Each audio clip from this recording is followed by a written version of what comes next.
listening to WeP3 Radio, produced with the partnership of Reads Across America Radio, with the mission to remember the fallen, honor those who have served, and to teach future generations the value of freedom created by the men and women who have served our country. Patriot Pride.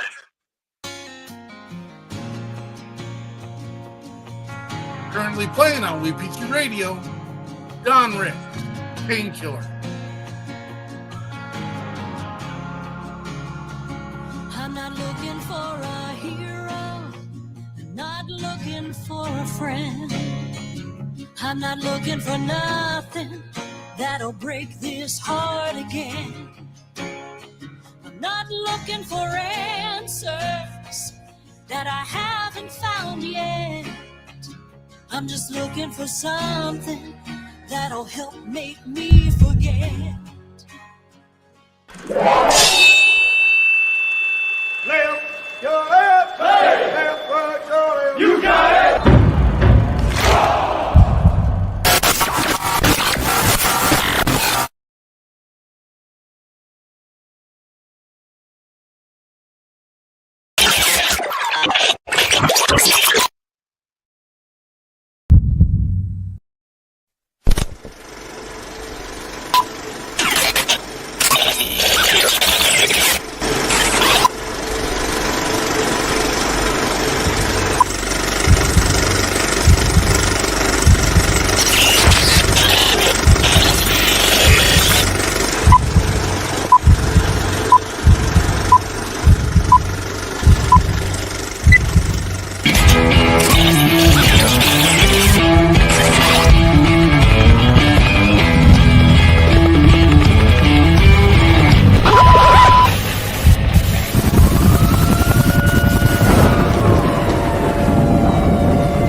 Truck it on.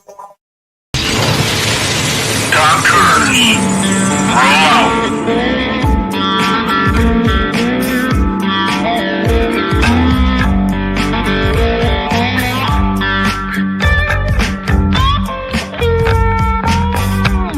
You're watching or listening to We Got Your 6 at 6 Patriot Playtime. We the people, the People's Patriot Project.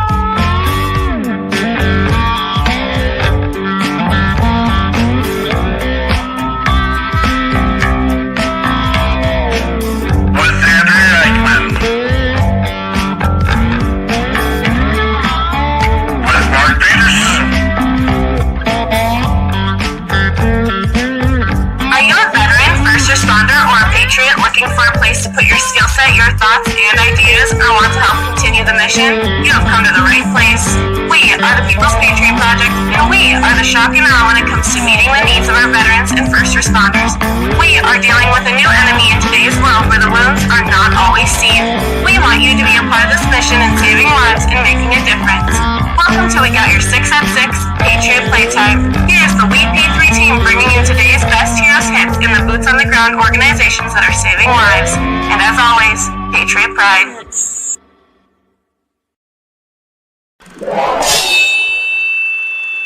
Left, your left, hey. Left, right, your left. You got it.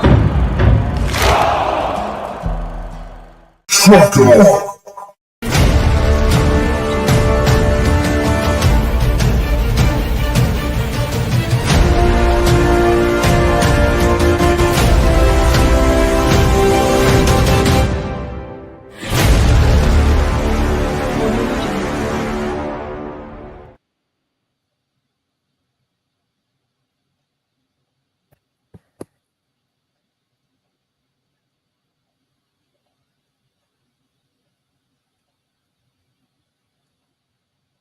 Hey there, Andrea Eichmann here with the People's Patriot Project, and we are bringing you our weekly show that we turn into a podcast, and we call it We Got Your 6 at 6.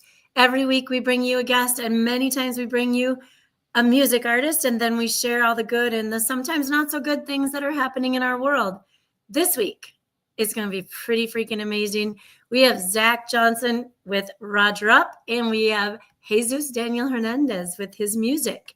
Our sponsors for tonight include Green Hills Contracting. This is a veteran-owned business out of Moberly, Missouri. They're a contracting company, and we need to thank Timothy Newton for this connection. We also have Catch 22 with Derek Iozio, Operation Texas Strong, the Boho Hobos Hideaway with Miss Lauren Iozio. We have Brian Kenzer, who's usually with us. He supports WeP3 physically and with his business called Smart Living Today. This is all about American-made products and a stream to help support the People's Patriot Project while you're shopping. Oh my gosh, you can reach out to Brian, discuss with him how to get on the right side of your health, how to support American families, jobs, and the economy, and how to support the WeP3 mission. Here's a little link. Since Brian's not here to talk about it, I will provide that so you can go and catch up with Brian. I did almost 2 years ago catch up with him, and I never slept ever. And now I sleep and I feel great. So you can talk to him about all that stuff. The People's Patriot Project, We Got Your 6 at 6, can also be heard on Wreaths Across America Radio on Sunday evenings at 11 p.m. Eastern Time. You can find Wreaths Across America Radio on the iHeart app, the Odyssey app, and the TuneIn app. Just search the word Wreath. Pretty easy to do. We will have a message from Brother Joe Meisch in a little bit. He is the temple massager dude, and Peterson shares it the best. So we'll get word from him later about this temple massager. Got to thank sponsors, guests, and viewers. But before we start this week's show, we're going to ask that you take off your hats, stand if you can, cover your heart, and join us for the Pledge of Allegiance. I pledge allegiance to the flag of the United States of America, and to the republic for which it stands, one nation, God, indivisible, with liberty and justice for all.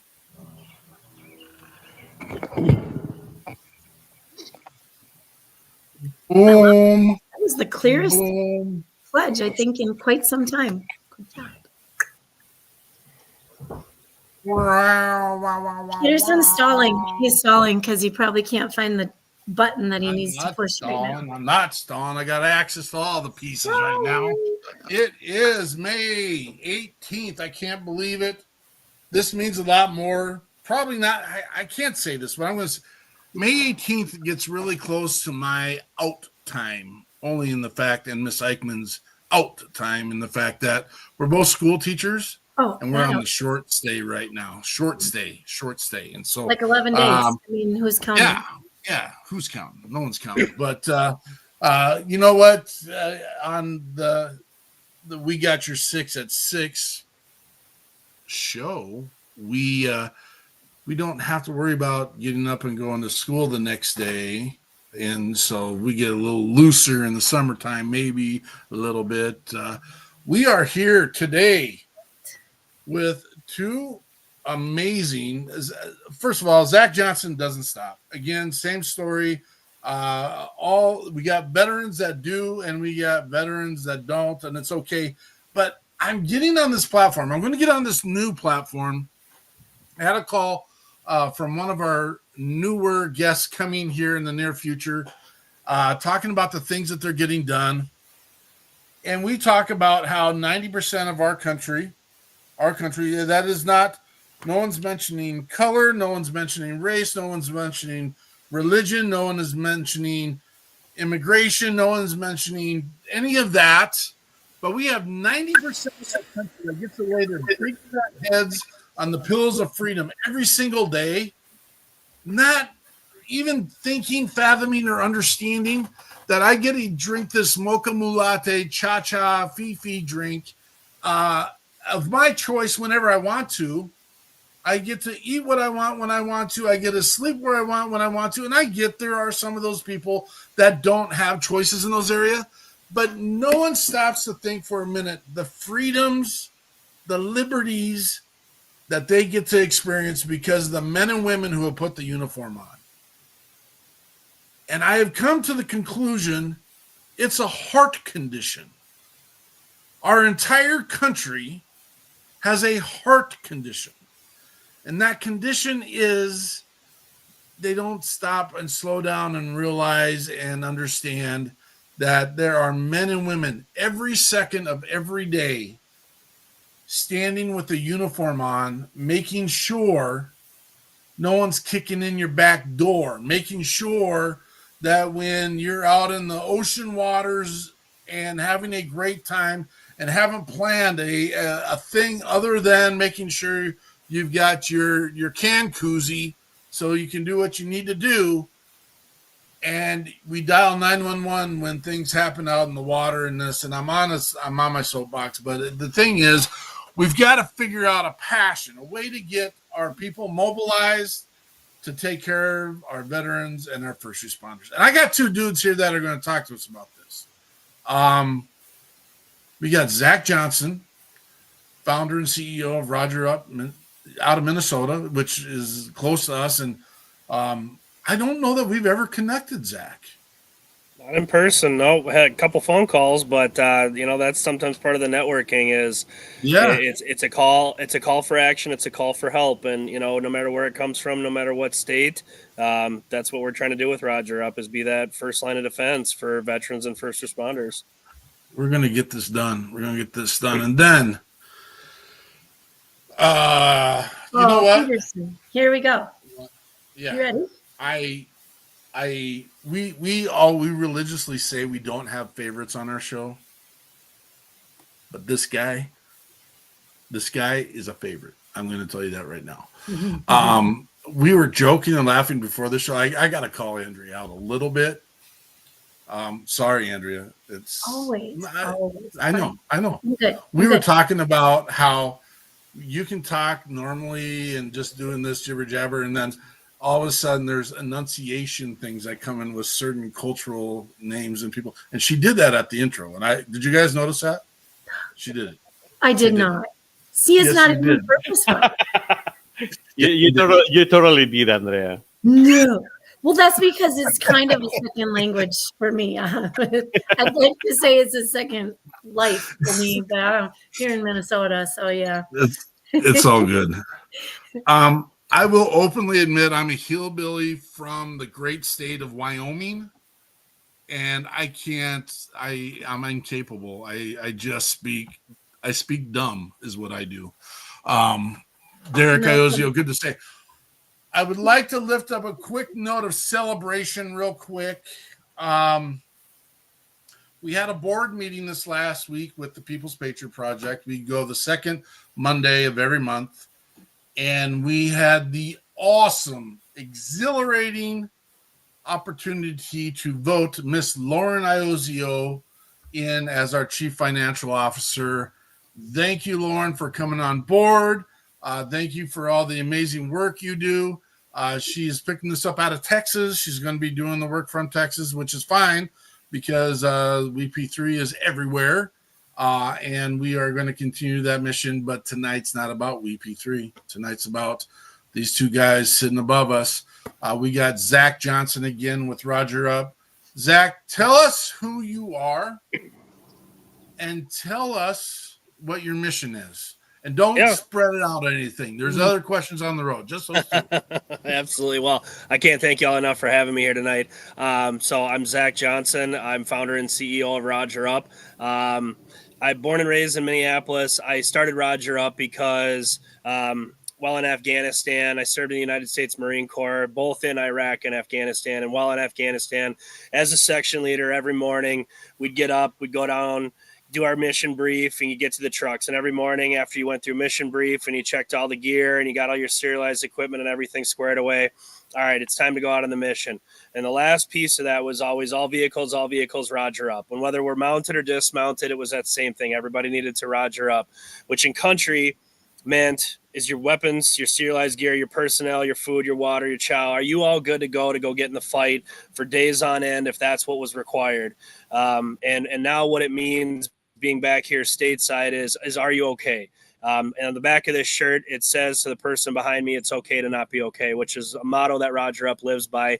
And so what Roger Up does is it takes veterans, first responders, and their families on all access paid outdoor adventures with an emphasis on mental health. So we try to have a licensed psychologist or a mental health professional that comes out on our trips with us, whether we are hunting, fishing, camping, backpacking, dog sledding, snowmobiling, all kinds of fun activities for able and disabled bodies. On top of which we have Nick and Andrea Thomas as our faith and fitness team. If people are needing help getting back into their personal training and dietary needs, or if they are looking at getting back into their faith and spirituality, we can assist with that. We also have a women's engagement coordinator, Berlin Fleury, when we just launched our women's program. So she's our women's engagement coordinator. We actually have a closed group page on Facebook called Roger Up Women, WOMEN. And that is a closed group for women veterans and women first responders only. I don't even have access to it. No boys allowed. This is only for the women who have put on the uniform and to support them and the needs they have with outdoor adventures and recreational activities and support specific to women's service needs. We've got a great team of volunteers that help us out. We're very excited. We're going to be getting into dog training and doing our own animals through Top Dog Training. Mitch Wojcik and his wife, Sam, have been great running that. And so Top Dog Training is also on Facebook, but Mitch is going to be going to school here and getting some top level training here in June. And then we are going to start launching our own service animals January of 2026. And so even between EMDR, rapid eye movement therapy that we can help with, equine assisted therapy, working with horses, what Roger Up came to the table with is one shoe does not fit all. Because what may work to the man or woman to my left or right is not going to work for everybody. And so sometimes we have to come to the table with an idea. How do we start with your mental health needs? Or as Roger Up is, are you okay? Are you okay with your personal life, your financial life, your marital status, your children? Are your home? Are you unemployed? Are you underemployed? Where are you not Rogered up to that level where you are living life, liberty, and the pursuit of happiness?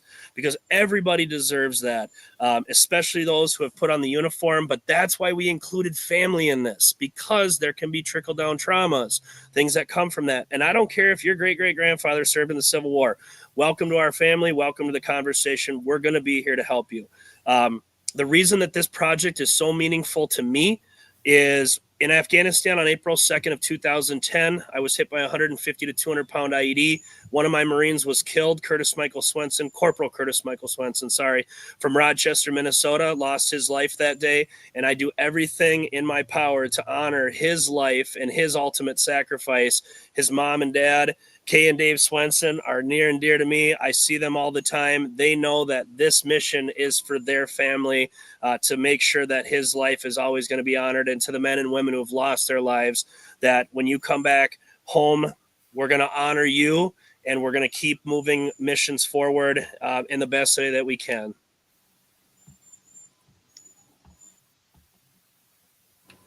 That was an amazing intro. Awesome. Peterson, you are muted. That is probably the way that people wanted it for the second, and that's okay. And that's amazing mission, amazing drive, amazing stuff. The stuff that's all needed. We're going to get back to this and talk about some of these pieces as well, because we want to know, how do we contact? How do we support? How do we get into those places? We want to know your brain, how it wraps around all the things. How do you get your people? How do we get the people that have heart conditions involved so that we are taking care of the 10% of the doers and the ones that are doing it? And here's the deal, folks. You may listen to me for a second and say, oh yeah, the veterans are asking for something more again now. It's not always the clean cuts soldier that you see on the commercials And again, we come in and saying they're not always broken. We're not here to fix our veterans. We're here to help and support them. And they've done more than the common folk has. They're not getting rich on enlisting as an E1 in any organization. No one's getting rich on that stuff. They just, yes, they made a choice. And we've heard this argument a billion times as well. Yes, they made a choice. Now they need to live with the choice. You are correct. But I also don't know many 17, 18, and 19-year-old kids that sign the dotted line saying, hey, I should live with life traumas for the rest of my life. I should live with a struggle so that I can let these people eat cake and enjoy their lives and go water skiing every weekend. And that's, again, you made a choice too. And again, we appreciate that. But we've got men and women who've lost their time, sweat, blood, limbs, and lives to make sure that you get to continue to do those things that you're doing. So I know I come across harsh sometimes, but who's going to send the message? Who's going to send the message? Some of the stories are absolutely disgusting, and we're going to get into those pieces. Jesus Daniel Hernandez. They know you as the Walking Tenor. Tell us who you are, brother. Well, I'm Jesus Daniel Hernandez, and I'm known as the Walking Tenor. And who I am a Mexican who joined the U.S. Army in 2003 and went to Iraq because he believed in the idea of supporting, its comrades. I still do. I still believe in that. Actually, that's the main factor why I do a lot of the things that I do. Later on, because I have a great chance to pursue my dream as an opera singer. It was a child dream. I had a great opportunity to become an opera singer and be sponsored and mentored by one of the greatest, which was Placido Domingo. I became an opera singer, and I started from singing from the barracks. I started singing at the great stages like the Kennedy Center, which was a great upgrade, as we can say. And that's what I've been doing all these years. I've been singing. I've been walking around the world. That's the reason why I like to call myself the Walking Tenor, because I have walked so many paths in my life in order to be where I am right now. I'm working at some point at a tortilla factory to Church's Chicken. Not giving any sponsors here, to working at a meat factory, become a soldier, being deployed in a war combat, it's Zach as well, and then later on, become an opera singer. I think it has been a walk, and then later on, being in certain places around the world. I think I have walked so much, and and this is one of the things. If you have been a veteran and have served your time, everybody have walk some sort of type of walk, and we have a story. Each one of us have a story. You, Mark, have a story. Zach has a story. Andrea has a story. We all have a story, but we have walked a path, and I'm just, expressing mine through the arts, through my voice, which is the only way I can best do. You are one of the more passionate people that I've come into contact with, and it is exciting. And again, we've got over 200 now musicians in the WeP3 radio catalog. Jesus is one of the only opera singers. And we did try to connect with. You do have a buddy who's also served, who also sings opera. We're going to try and close those gaps in this after this show today. But guys, What's his name? Let me know. I'll shut him down. I'll hunt him down so he can actually give you all the details, and he can be on your program, and he can be on your radicast. Yes. We love it. You'll charm him. I love it. There's another guy. I will let you know. This is a great. Actually, right while you were giving the introduction, he called me. His name is Bill Oh. Chapman. Yes, Bill Chapman. Wonderful friend of mine. He's also, a U.S. Army veteran. Wonderful, beautiful tenor voice. He works in San Antonio, and um, let's talk about this. And I'll bring him. I'll send you later on his links. Wonderful, wonderful tenor, a great friend, and not only that, he's funny, funny, funny as hell. Do you remember the 3 songs we got lined up for you tonight? Yeah, I think you said it was La Llorona, Lorolocho, and it was something that I know you couldn't pronounce, and I kind of forgot. Me? I don't know that I can pronounce all of those, just because, again, we talked about my hillbilliness. I'm waiting for a switch over real quick. Here we go. Miss, thank you. Gotcha. Well, I gotta tell you, Mark, it's like where I live right now. I live in Harpers Ferry, West Virginia, which is like right in the mountain. I literally I can walk to the Shenandoah River. Oh. So I'm practically a Mexican hillbilly now. You have no idea. This is the thing is I moved here in 22, and I have a great neighborhood where I live, and people here are great. They're just really nice and very welcoming to me. And but as I said, this is new to me, right? This where I live, and so I met one of my neighbors, and it was exactly what I was looking for. Like that heartwarming, welcoming. Like what do you say, hillbilly?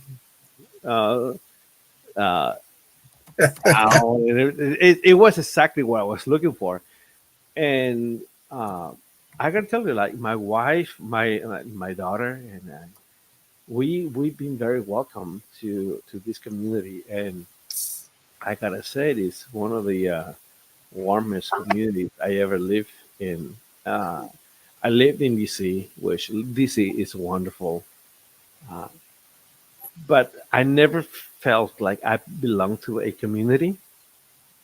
And these people have a saying that I was very proud when they said it to me, particularly after what happened with my son, and they say something like, uh, "People from the mountain, we protect each other.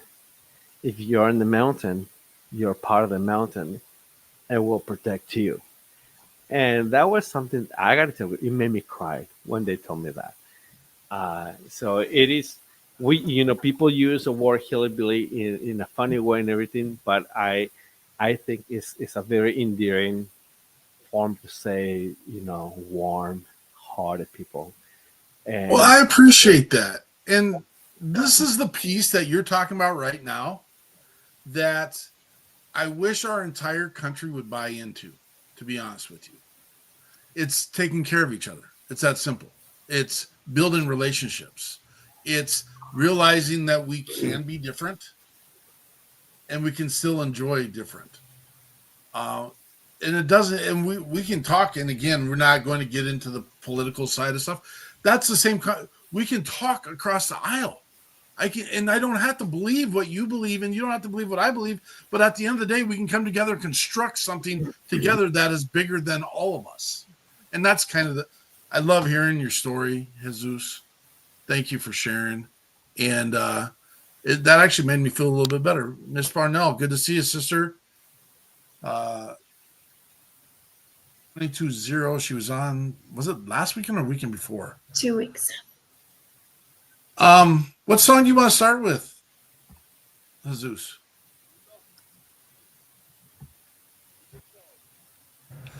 We're having a mic issue right now. The one that you can't say, maybe. Well, we can't hear Jesus's mic right now. Oh. Oh, no. Oh, no. Where did it go? Let's do the one that nobody could pronounce. Yeah, I think we do that. What's up?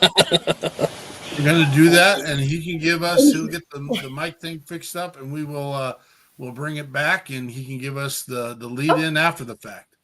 Boom! This is. Oh, you want to try and pronounce it? You pronounce it. The one that starts with A, right? No. Oh, which one? The bottom one. Oh, now you can pick the one that I don't know if I can say. Well, that's the one I can't say. Oh, I saw you say it. Oh, dang it. I got practice. Yeah, we don't have your mic again, brother. Okay, I don't know what's going on. It was working fine before. I'm going to put it in. Oh, I can't put it in the comments. I'm going to put it in the comments. And then we are going to enjoy it and hope that Jesus' voice is back with us in a minute. All righty. This is the Walking Tenor. Jesus Daniel Hernandez.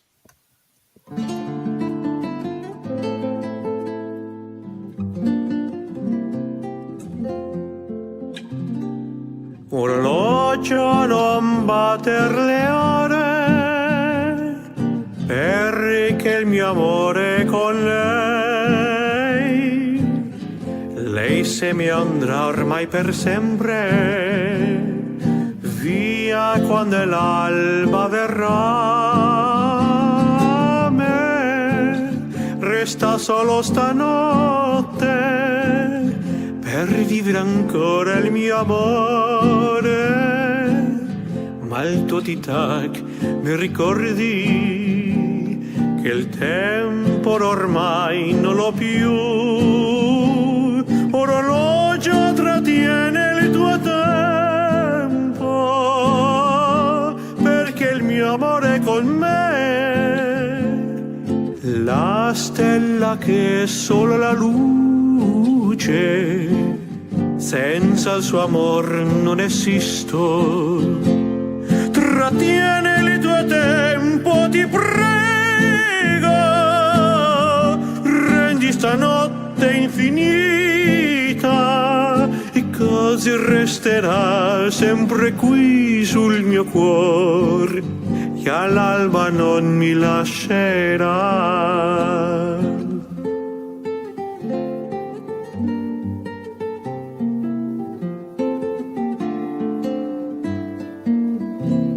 Orologio trattiene il tuo tempo, perché il mio amore è con me, la stella che è solo la luce, senza il suo amor non esisto. Trattiene il tuo tempo, ti prego, rendi stanotte infinita, e così resterà sempre qui sul mio cuore, io l'alba non mi lascerà.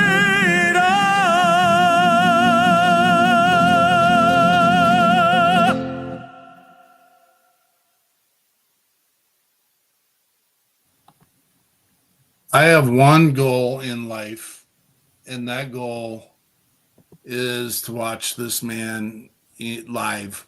That's my goal.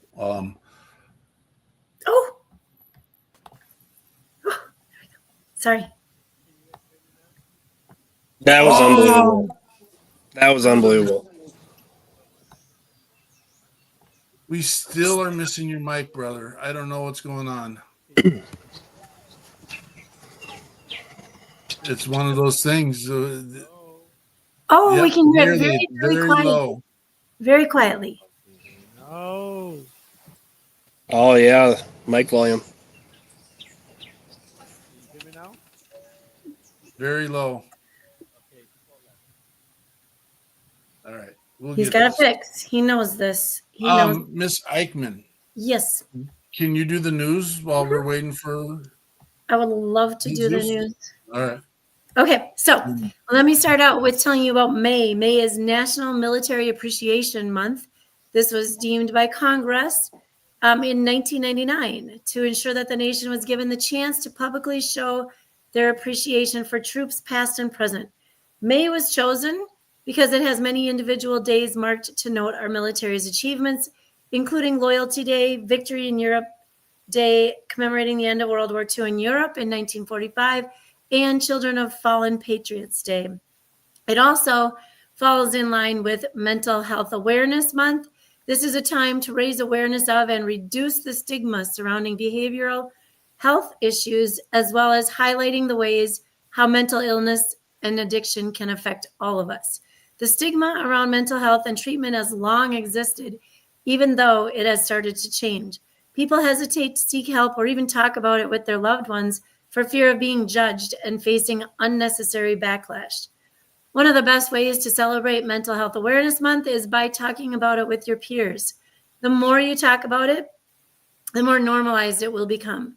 This is one of the aims of the month, as the stigma attached to mental health has led to countless delays in treatment and research on the matter.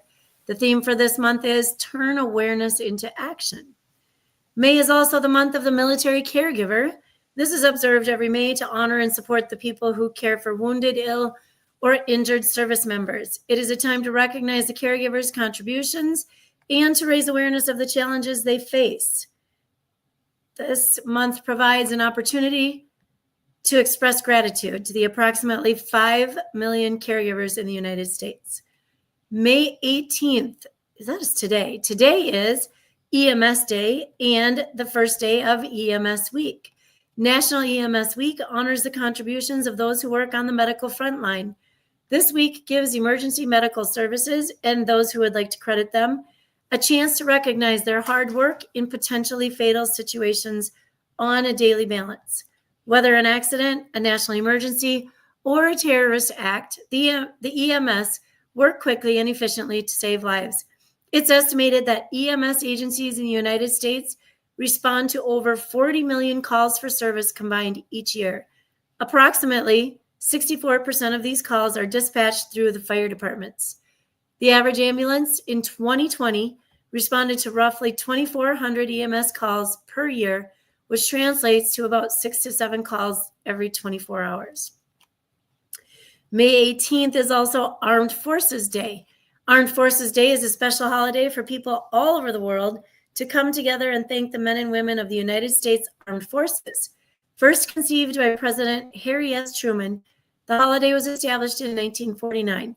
The creation of a single-day celebration for all 6 branches of the United States military made sense due to its recent unification under the Department of Defense.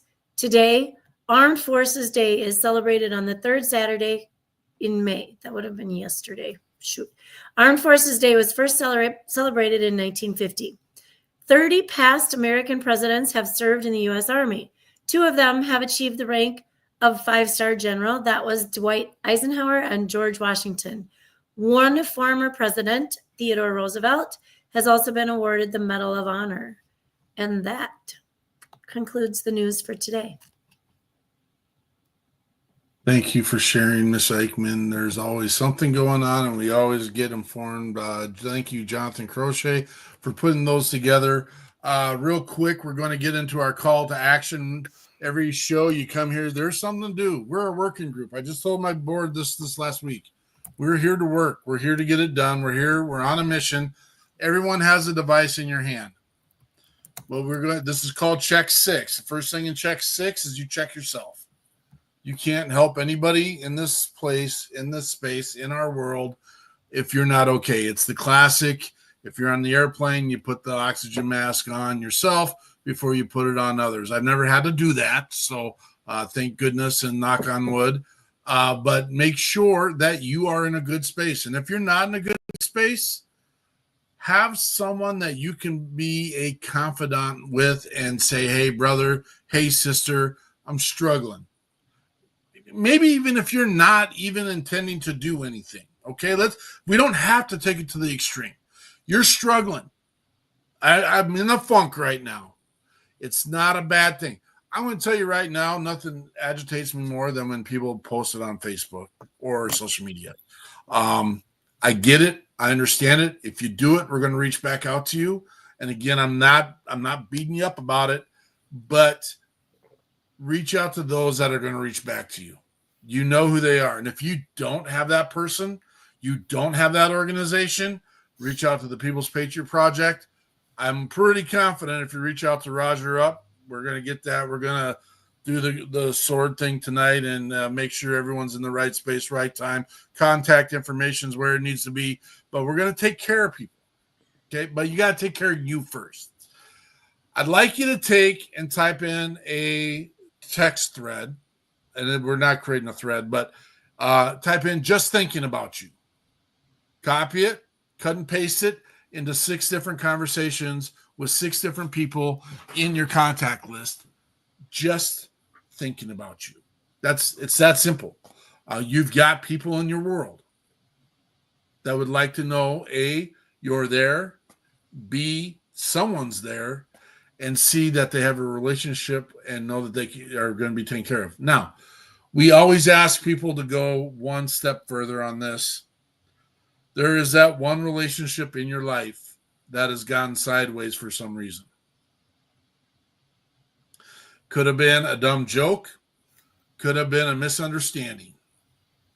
Everyone's head is just spiraling right now.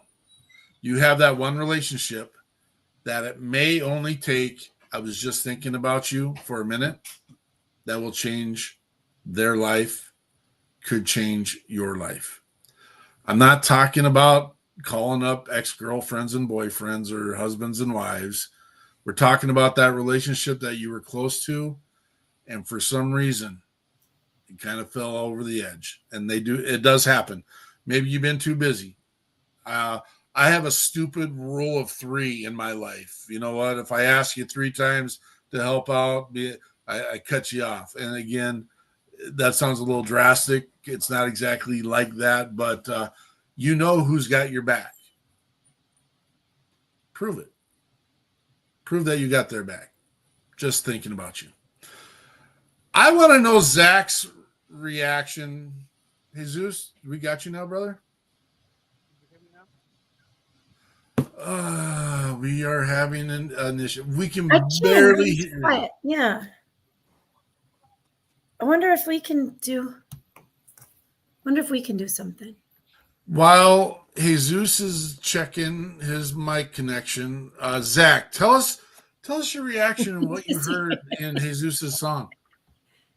Oh man, it's just beautiful music. I mean, you know, and from I don't know, soldier to Marine, Marine to soldier, you know, it's a brother, and so it's, I don't know, just to hear what I love hearing about other people's stories, and that's so like, by day I'm a veteran service officer. I work for the Disabled American Veterans. That's my paid job, so I get to hear different stories every single day. And so for somebody like Jesus to hear his story and to hear where his therapy comes from, and to hear that, like, using his voice and being able to speak in that light, it's so wonderful to hear that there are so many different avenues. And so for him to be able to sing and express himself in that light, no different than somebody picking up a guitar or doing art therapy or any of these other forms of therapy, I just think it's wonderful for a healing process. And the music was just beautiful. I mean, I think everyone in life can say, I've heard opera. I've heard opera before. I've never paid attention to it. Jesus has got some gift in his voice that says, listen to this. I'm going to take you on a story.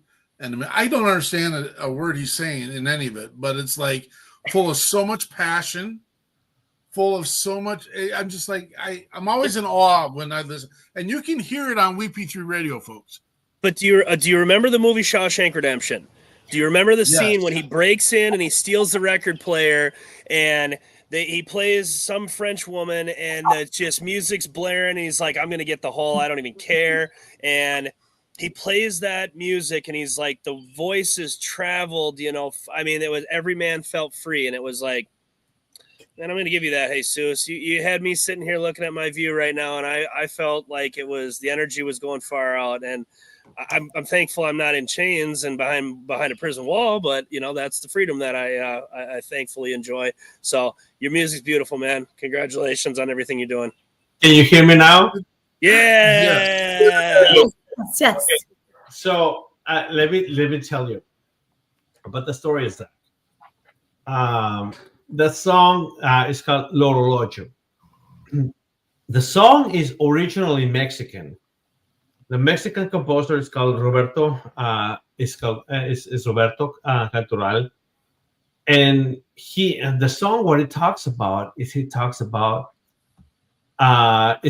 talking to the clock, and he's telling the clock, literally, he's telling the clock, please stop tick-tocking, please stop your timing, because for every minute, every second that you go tick-tock, is less time I'm going to be spending with my loved one, with my wife, or with my loved one in this case.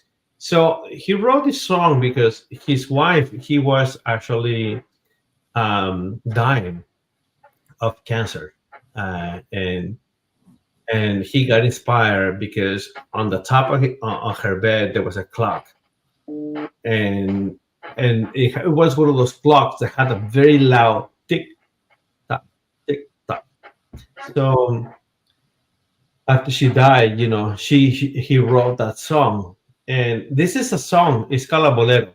It has this kind of like happy sound, like pop papim pam papim, but it's not a happy song. It is a song that it talks about, you know, like, okay, you know, like, you keep tick-tocking, but my loved one is about to die. She's just gonna be gone tomorrow. When the morning comes, I'm not gonna see this person anymore. And this is a song. It's very meaningful to me for many reasons. One is like, this is a song that I learned with my grandma.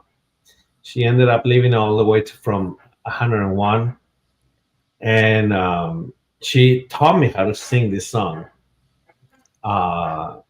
When I remember I was in Italy one time, and I sang this song in Spanish, and someone, a very good friend of mine, he's like, you should sing this in Italian. So it's like, well, if you can write it in Italian, like, I'll be more than happy. So he wrote it in Italian, and that's why I recorded this song in Italian.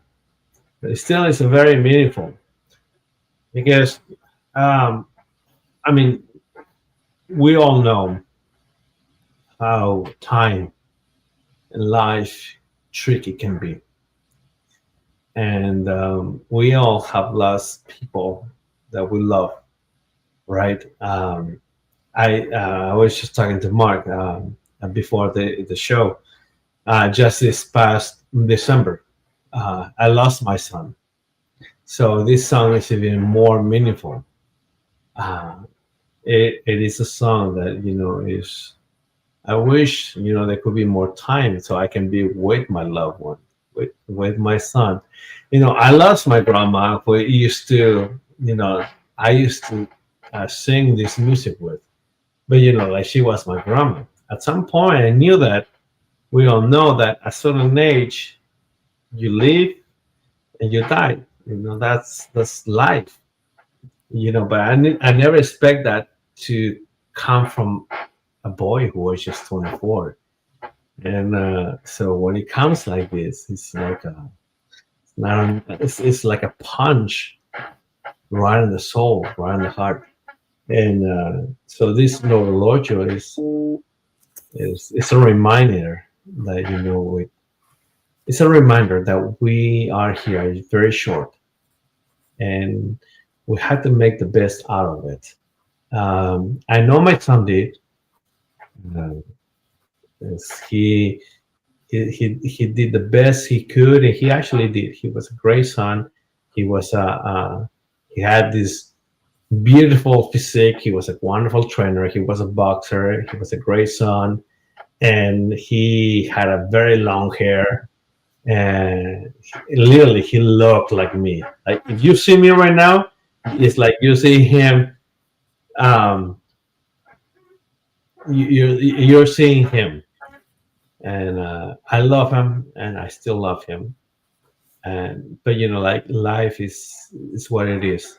Zach, you've been in combat. You have seen people go in and out. Probably you too, Mark, Andrea too, and but life goes on, and the ones that were still here, we're gonna miss them. We miss them very dearly. We had to keep going, and we had to keep walking. In order to honor those people who left us too early. And this is what the song is all about. Low religion. I'm tick tocks, but the ones who remain behind, we still remember. That's beautiful. I'm Mark. Jesus, I'm so sorry for your loss. I can't even imagine what you've been going through. If you ever need assistance, and again, this is where Roger Up comes into play. We have organizations that we've partnered with for grievance counseling, and so I want to offer that service. For one, I also put into our group chat a song that has resonated with me by Mark Scabilia, and it's called "More to This," and it was his 4-year-old child asking about where do we go, what happens to us when we do pass away, and it's so I would. Listen to it when you have some time, and it's. I hope it helps you in the healing process. And again, I'm very sorry for your loss. Thanks for sharing a very close and traumatic piece of your life with us, Jesus. Again, and we talked about this prior to the show. It's just when you need to lean on those that have the strength. And no parent ever should have to be burying their child. And we're with you, brother. Thank you for sharing that with us. Thank you. And I will reach out, Zach. Particularly, I need help for my daughter. So it will be. If nothing else, you want to come to the great state of Minnesota, and we can take you hunting or fishing, and you get your family out and just have a moment up here. And there's a lot of spiritual areas up here that. We'd be more than happy to do that for you. Yeah, thanks. Zach. Man. Yeah. We get to those spaces, and this is what we signed up for sometimes, and doesn't make it any easier. What are you working on right now? What's the big mission for Roger Up right now? Well, the biggest thing that we just did was launching our women's program. There have been other organizations that, have tried and really worked hard to try to make sure that demographic is realized. But right now, launching that with Berlin Fleury and our women's engagement coordinator, that has been the biggest thing. And now working into the next phase, which is going to be the service animals with Mitch Wojcik and Sam Wojcik and getting that portion going. All in all, the biggest thing of what we do is we just want to make sure that, again, sometimes it is just it's spewing it out. It's sometimes it looks like it may be word vomit. What's up, Berlin? She's already in there. It's people, putting something online, and, as much as we will go to them and chase them, we want to sit here, and I want to create a situation where it's not always hand holding. Men and women who have worn the uniforms and the family members who may have not worn them but have lived through it also, we want them to feel okay. As a combat wounded veteran myself, and as a Purple Heart recipient, I know all too well what it was almost like just to be a statistic. I have lived with survivor's guilt these last 15 years, but if I don't continue pushing forward to help others, I can't receive another phone call. 16 of my Marines have taken their own lives that I'm aware of. And I hear it more and more. We get the calls in the state of Minnesota, in different states. Hey, my buddy. Hey, until Valhalla, you see the posts all the time. And it's like, I wish that people knew that, that saying that I'd rather talk to you in your worst moment than meet you at your funeral again, and to be able to sit there and just have the conversation. And sometimes it's just shooting the shit. That's all it is. Just having a conversation. And you know what? Right now, I don't have the training to be a mental health professional, but guess what? I'm working on it right now. I just finished my second semester at St. Cloud State University. I'm getting my degree as a mental health counselor. I'm in a grad program right now, and I may not be the brightest bulb because I'm a jarhead at the end of the day. I'm never going to be the smartest man in the room, but I promise you, I will give it my all to work to the levels to where I can sit there to diagnose, to help, and even being able to share story to story, brother to brother, sister to sister, whatever we can do. That's where Roger Up's going to step in. And that's the crazy piece, brother, because you're working your ass off to get this done, and we appreciate it. I see a parallel here. In you're working, and I don't want to say too hard because it's not too hard. It's not working too hard to save someone's life. It's not. But it's also the same as signing the dotted line. You didn't have to sign the dotted line. You didn't have to do this. It goes back to that heart condition thing that I'm talking about. What can we do to even get our other brothers and sisters? So the name of WeP3 isn't the People's Patriot Project. We're called We the People, the People's Patriot Project, because I want to connect. There it is. I want to connect all the people that live on the liberties of the freedoms that we have to help realize and understand. And I love your aggression. I love your passion. I don't think we've been in each other's space enough, to be honest with you. I think we need to do more of that because I think we've got all the pieces and we just need to work on that. And I think Jesus has got some pieces for us too. I do. You know, I think you're right about that, Mark. We have so many brothers around that have so many great things, great stories, and great ideas to keep pushing forward. Particularly, people don't like to talk about the times when we come back. You know, it's all about the glory and things that happen over there. But it's not what they don't like to talk about the times when we are back. It's hard. It's really hard. And I think if we keep pushing that narrative, it could help a lot more. And keep, sending, these warriors, I still consider them warriors, to programs to like Roger Up, Warner Warriors, programs that can actually help and direct us, and I'm considering myself too, direct us to the proper line of duty. Because I think when we come back, when we're back, after a traumatic event like war, we lose and we get out.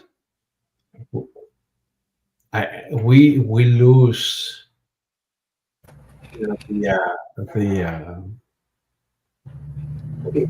we lose the mission. What is our mission?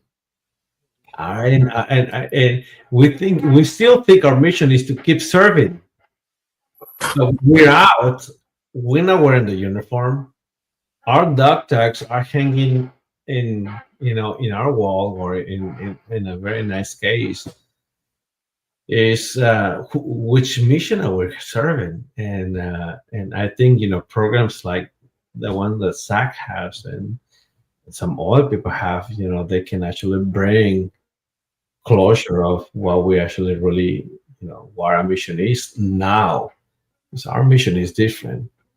And I think Zach and I, we have, I wasn't wounded in Iraq, but I saw a lot of what you saw.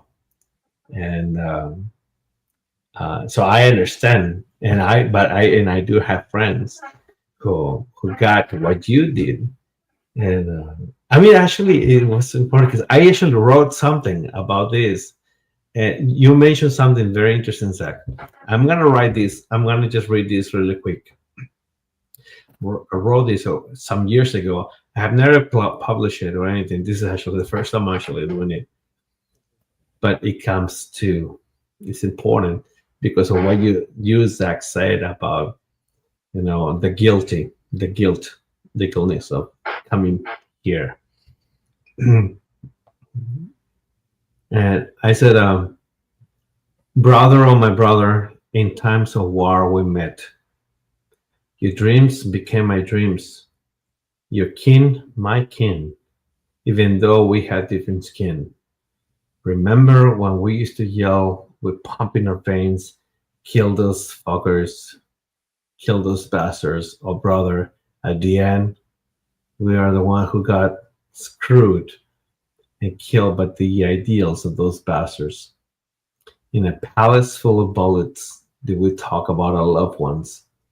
When ditching mortars, and in crazy times we embrace in each other's arms. Brother, oh my brother, your cry became a cry. Your wound became my wound. In the sand of a distant land, your wound spilled your blood, but mine continues to bleed in the same house where my kids play around. Brother, oh my brother, I'm sorry for I came back and you did not. In the lands of fire, we stood still. Many of our enemies and our hands became ill.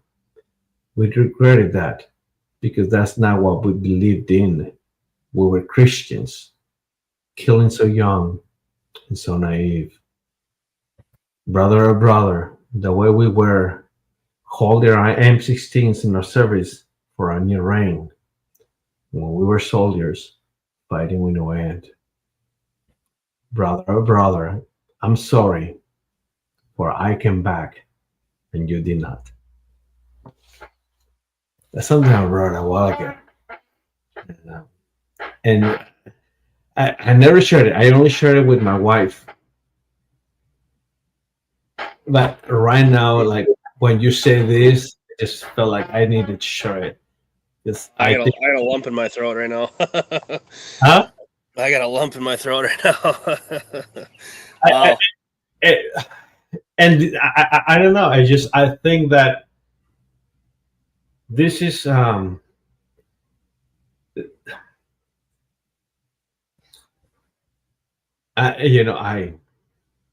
don't want. I've been very emotional since my son passed, and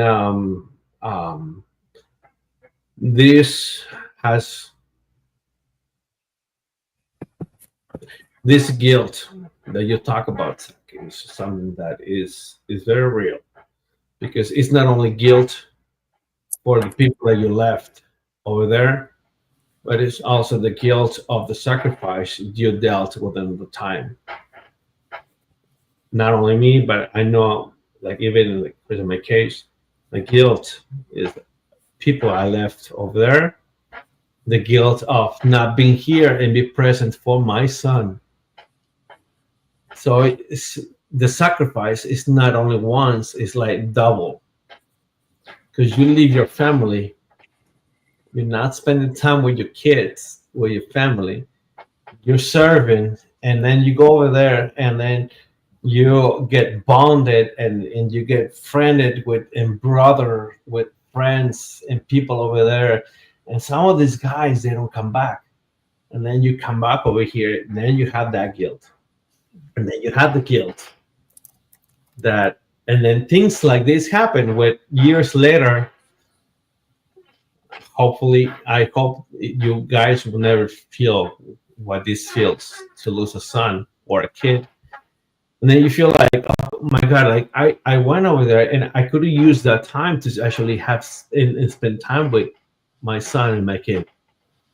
So the guilt is, double or triplifies. So but I understand it's a guilt that it will never heal, and not everybody will understand. It's only people that you and I, or like Mark, who have been over there, can understand. That's all I have to say about that. We are with you, Jesus. We don't have to feel what you're feeling. We're with you. I think that's the name of our show, Brother Oh Brother. Yeah. Are you ready to publish that piece, Jesus? What is it? Are you ready to publish that piece? You know, I copyrighted it a while ago. I did it secretly, and I I just been wanted to actually make something nice out of it. It's just that I only share it with my wife, but this is actually the first time I actually bring it out in public. So There's nothing wrong with keeping some of that stuff private too, and there's no reason to exploit something. And you keep that there. Thank you for sharing it with us. well, you know, it just I gotta say I'm very emotional at this time. So I disguise my emotion by smiling or whatever, but you know, I'm still emotional. And You should be. when Zach said his story, it just like it brought me back to this. I just want to share it. So Zach, Well, and you sharing that poem that helped me in my healing process. So I mean, as much as we sit here and say, hey, if it's yours, you keep it close to the chest. But if you have the ability or you have that gift to publish something like that, I think you're going to help a lot of people heal, brother. I really do. I really do. That was speaking to my soul. We can't plan any of this, folks. This episode right now is in one of the top fives of. We're on episode 255, I think now, and this is one where I am seeing at least three of us growing from our experiences, growing from our traumas. There are programs you can get into and live streams and feeds where people sit there and they talk about their story, and it's all about the boom. It's all about it's a bigger and better story. There's no bigger and better story here. This is significant things that have happened in these men's lives. I have a close story related to Jesus, but it's not my place to share that tonight. And we're going to do this, and we can go off our script. Our script is pretty loose, but this is about growth. Let's grow. And I am just blessed already. I'm excited to know more about Roger Up. I'm excited to know more about Zach. I've known Jesus for a number of years now, but I'm more excited about the relationship of what's happening in this moment during this show. And this is what I get excited about. And this is the piece that keeps the People's Patriot Project rolling, because we get the phone calls, we get the conversations of, you've saved my life. No, I didn't save your life, brother or sister. You saved your own life. You found a space. We have a tool. We're going to use a tool, and this tool is to make people's lives grow. We want to grow. If you're not growing, you're stagnant. Education, knowledge, base, relationship, all that. Put it all in. Fitness, all those Zach was talking about. It is essential. We're off our script, and that's okay. Jesus, which one is your next song you'd like us to punch up? you shoot it, brother. You told me La Llorona. I know Llorona would be great. It's I think the deal. It talks about if you guys watch Coco, you remember the cartoon Coco? No. Well, you got the wrong guy with that one, brother. Well, there's a movie. I don't know if it's Disney or Pixar. I don't know. I know it's Disney because Disney was. I got you. It's a Pixar, I think. Yeah. They wanted essentially Disney because they were fighting for the rights for the Dia de los Muertos, which Mexico told them, no, you cannot use this for your movie. So yeah, La Llorona is a song. It's a folklore song of Mexico, and it's interesting because it talks about this. This is the story of La Llorona. It's a lady who back in the conquistador times in the 1500s, she fell in love with this conquistador. She's a native of Mexico, and she had 2 kids. So the conquistador went home, and she went crazy. And what she did, she, in the night, she grabbed her kids and she drowned her kids on the river, and she killed them, not thinking what she was doing. When she realized that she killed her sons, she became La Llorona. She cried. La Llorona is the crier woman, the woman that cries. And she became, the woman who hunts, kids. Like when we were kids, our parents would tell us, if you go to sleep right now, La Llorona is gonna come. It's gonna take you away, because like La Llorona is always looking for kids to take away. So that's the legend. So La Llorona, this song is La Llorona is talking about precisely that, like the love you have for someone and the respect you have for someone, and it's talking about La Llorona, and she's asked, and the guy is asking, come and take me under your wings and take me away. So that's the thing about La Llorona. It's a very old Mexican folklore song that used to scare kids. It used to scare me, that's for sure. And they make it a beautiful song.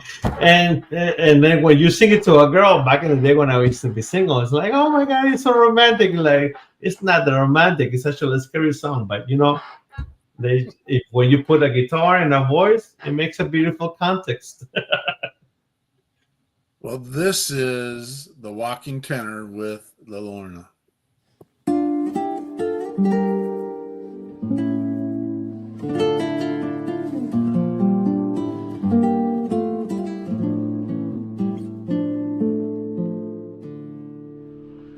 Todos me dicen el negro, Llorona, negro, pero cariñoso. Todos me dicen el negro, Llorona, negro, pero cariñoso. Yo soy como el chile verde, Llorona, picante, pero sabroso. Yo soy como el chile verde, Llorona, picante, pero sabroso. Ay de mi Llorona, Llorona, Llorona, de azul celeste. Ay de mi Llorona, Llorona, Llorona, de azul celeste. El que no sabe de amores, Llorona, no sabe lo que es martirio. El que no sabe de amores, Llorona, no sabe lo que es martirio.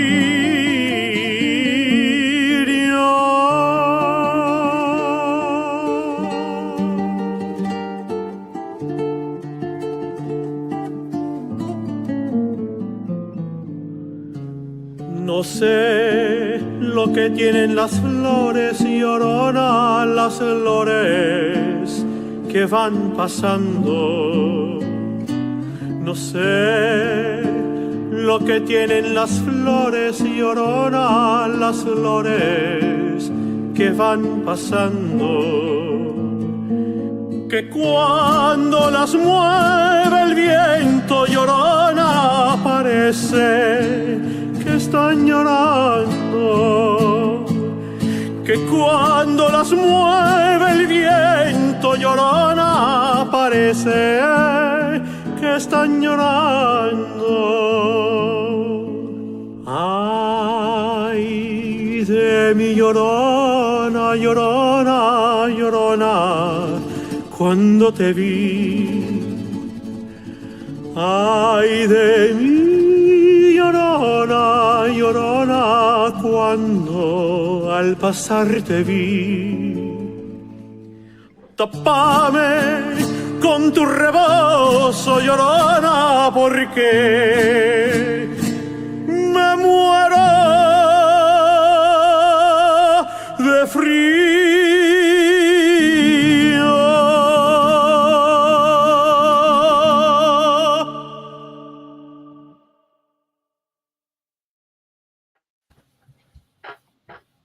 That is Jesus Daniel Hernandez with La Lorna. I am a little bit in awe here. Zach is sitting, looking over a lake right now, folks.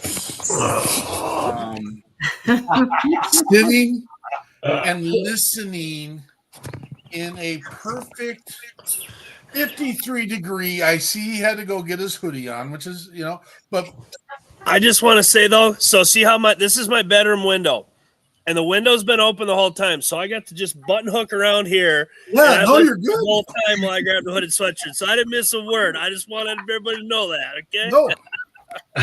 Where do you live, Zach? What's that? Where exactly do you live? I'm in Minnesota, and yeah, it gets cold. Well, I know. I used to live in Minneapolis. You don't have to tell me about how cold it gets there. I'm born and raised in Southwest Minneapolis. But where in Minnesota you are right now? I'm about an hour northwest of the cities. Ah. No.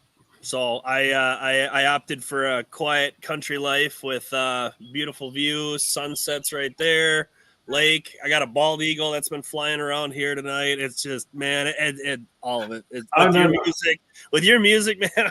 I gotta tell you, send me the CD. I'm just gonna sit here and listen to it. Before I will send you one. I gotta tell you, it's very interesting how I think it's a common denominator of a lot of us who have, gone through a lot of those kind of like war experiences where we just want to live away from the noise.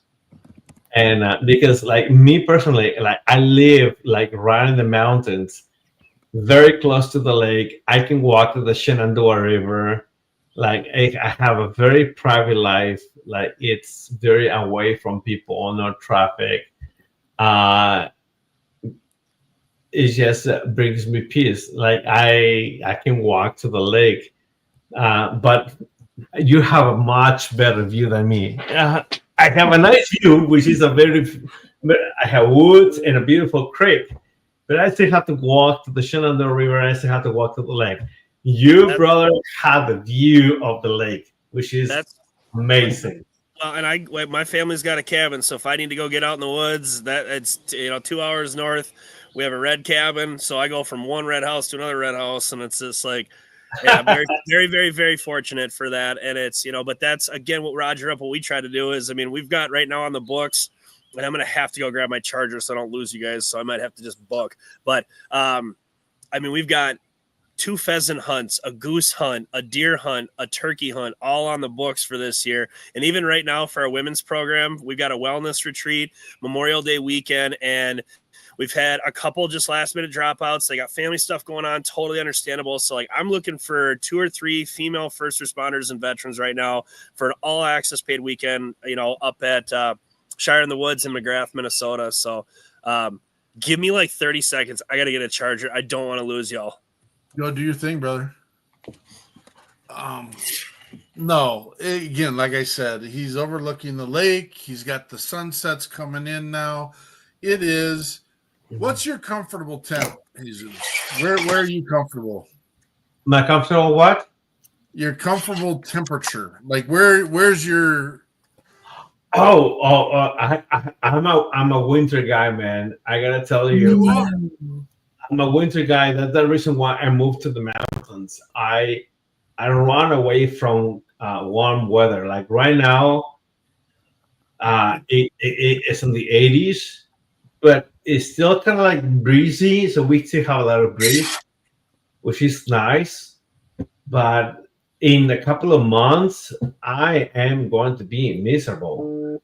DC, DC area, this area gets very humid, and I'm gonna be moody. My wife is not gonna be happy, man. If during the month I can run away to the winter mountains, so the winter weather is, I'm happy with 50s, 60s. That's where I am. If it's 50s and 60s, I'm happy. If it gets more than 70 and 80s, I don't know.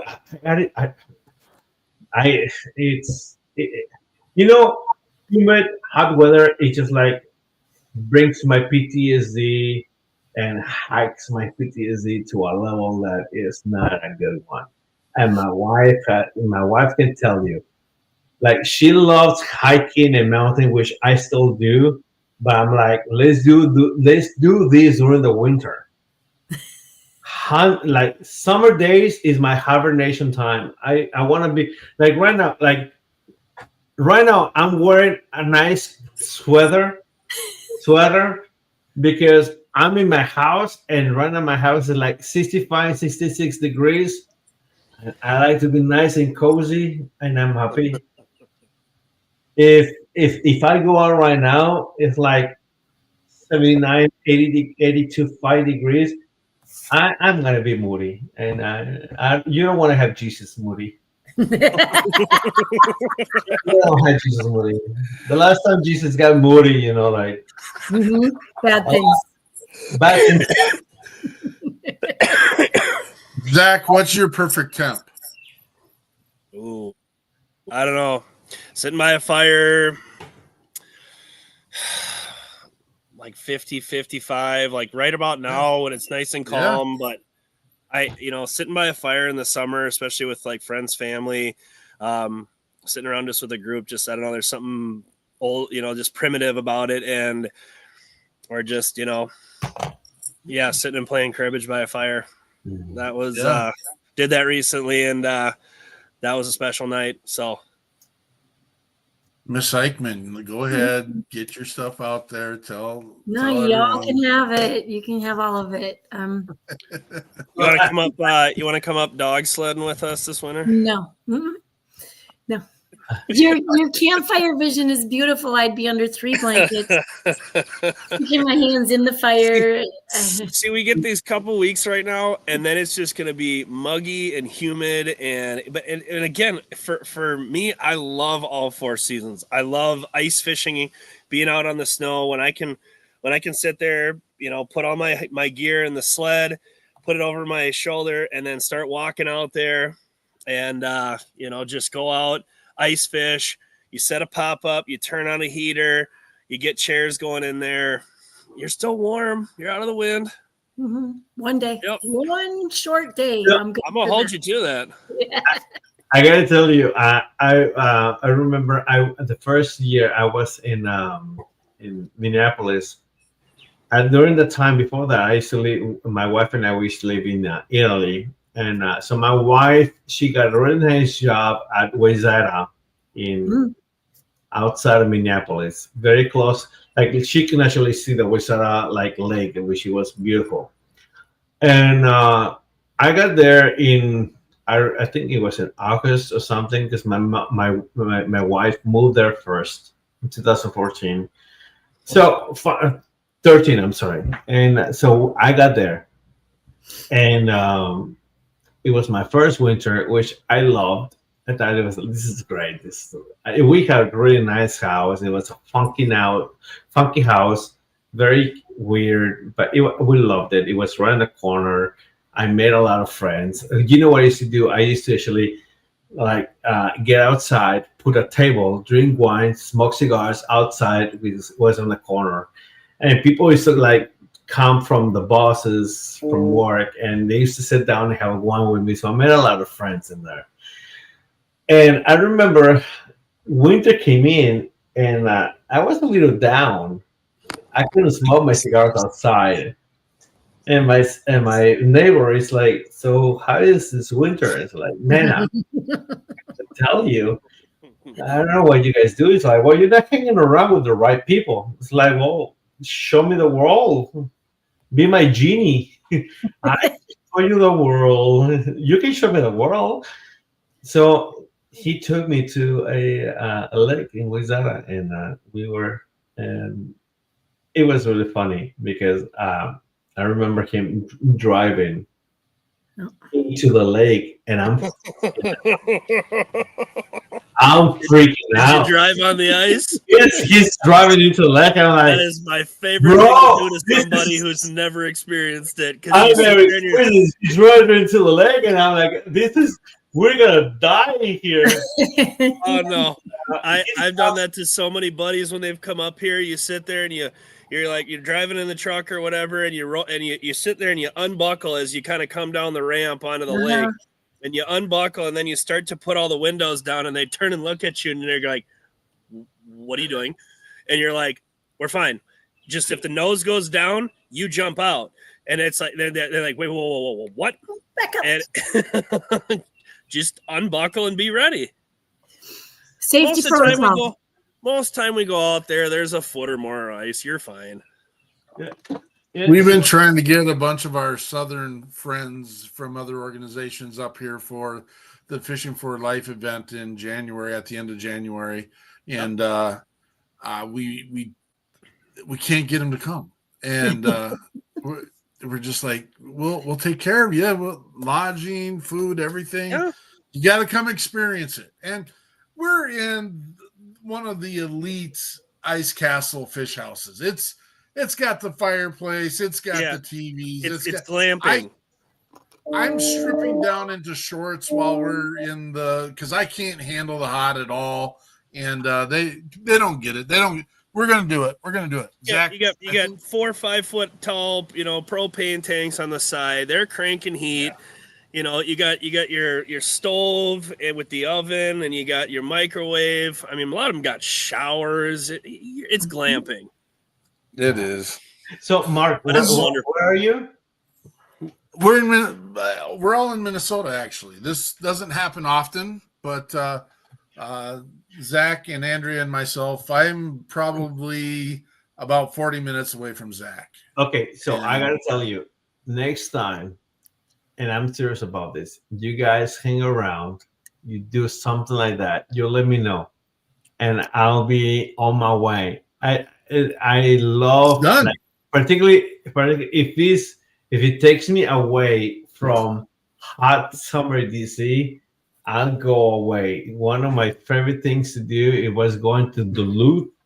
I was just going to say, go to the North Shore, and the lake effect, it'll make it drop 20 degrees. So this is the thing. Like, my wife and I, we used to live in New Zealand. We lived in New Zealand for a while, and summers over there, it gets hot. But if you want to jump into the ocean is pretty cold.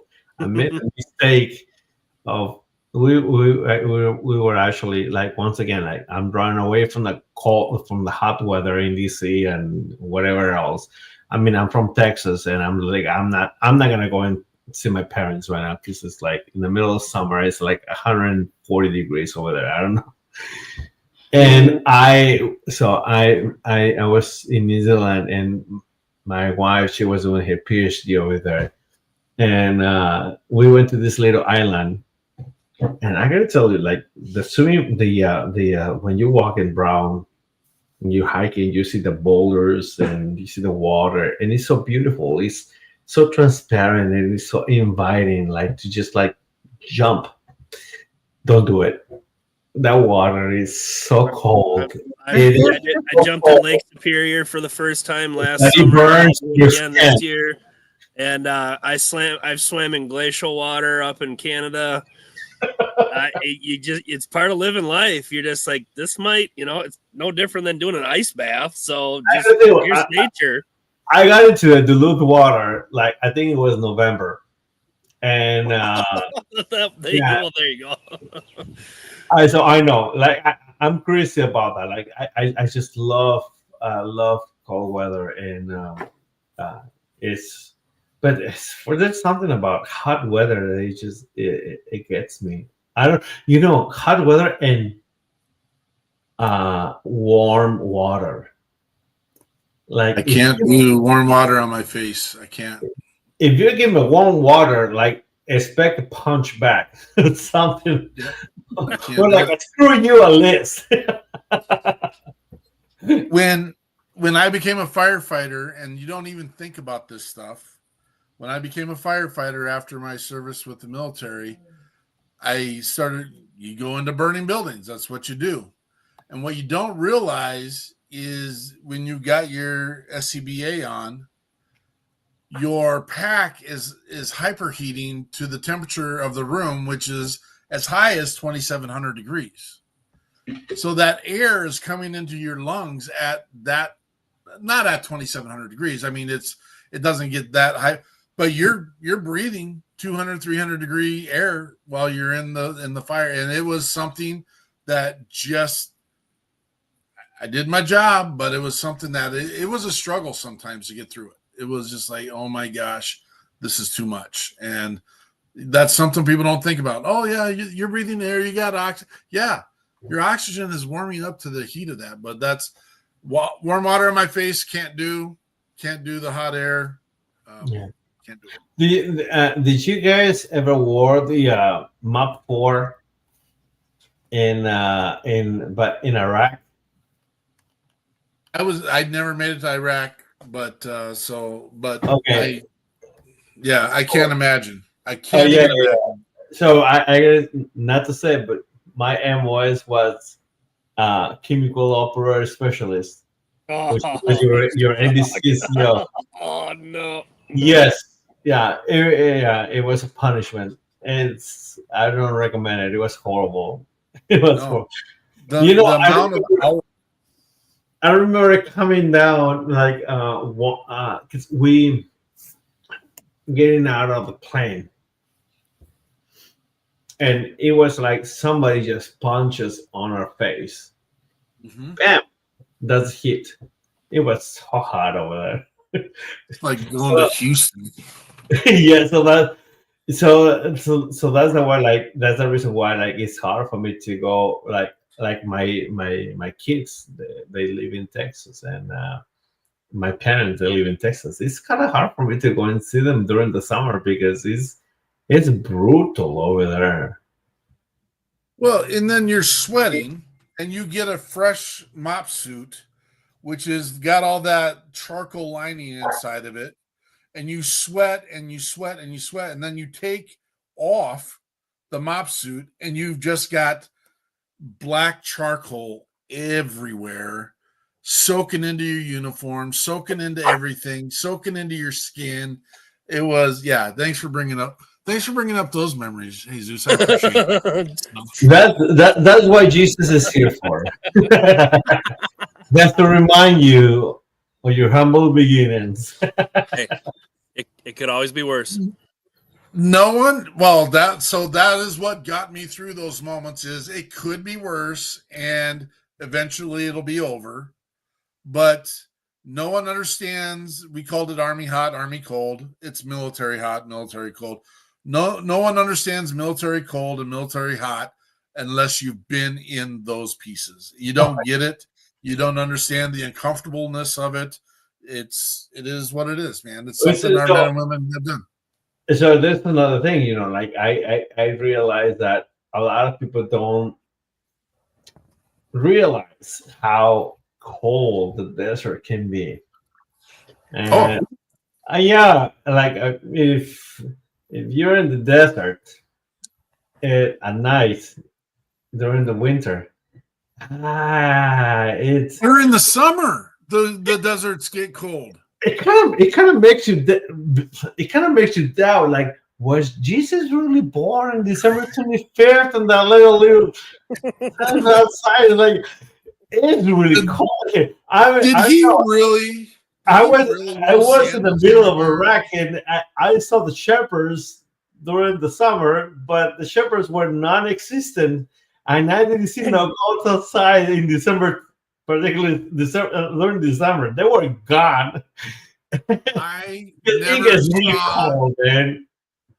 I never saw a picture of Jesus wearing socks, and I know for sure if it gets that cold at night in the desert, and it does, it gets down to 40s, 30s, and I never saw Jesus wearing socks. I don't. So I mean, I can go. Not even the locals.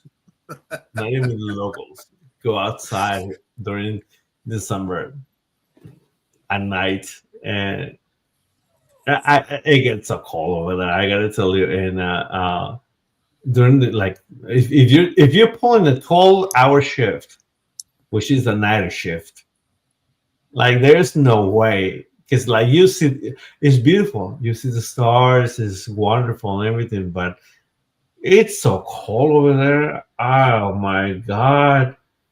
Like this Mexican got, I've learned as a cannoneer, as a gunner, you got to get rid of a lot of your pride. I can't tell you how many times in the back of a 10-ton, me and the boys are cuddling just to stay warm. You were a gunner too? Yep. Yeah, me too. I gotta tell you, right? Fitzpatrick, I can remember your first name, bro. If you hear me somewhere, like, you and I, we share moments that we cannot speak this anymore. But you and I, we know how much we cuddle just to keep warm. Cuddling did happen. Sacrifices had to be made. What's next for you and Roger Up? Next is, let's see, we got a motorcycle run, June 21st, Clearwater American Legion, Minnesota.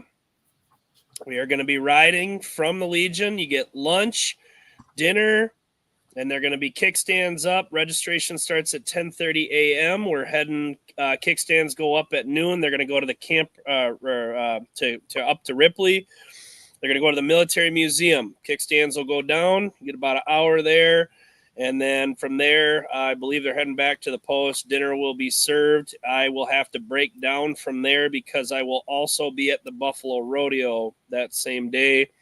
Kay and Dave Swenson, my Gold Star family, are going to be honored that night for Military Appreciation Day. It sounds like we're going to have some free tickets or discounted tickets that Roger Up might be taking care of here. I got to finish talking to the board about it. But it sounds like we may have a good chunk of tickets for veterans on Saturday night, the 21st, and first responders on Friday night, the 20th. Make sure my dates are right here for those for June. And then let's see, just, hopefully be at the VFW conference. There's some stuff for the state conference for Minnesota, June 5th through the 8th. Bill's Wish, who's a great partner of ours. Mark, if you have not connected with them, fabulous organization, Bill's Wish. Helps out with a lot of different things from vehicles to legal help. Berlin, our team member, is also a part of them. And then, Buffalo Rodeo, going to be June 18th through the 21st. And then we go up to Duluth for the air show. Blue Angels, 4th of July weekend. So plenty going on. Mark, I also got to get you connected. Some of our women's program stuff that's going on with Memorial Day weekend and and our wellness retreat. I just got a text from Berlin. I guess it did get filled already, so we're good to go there.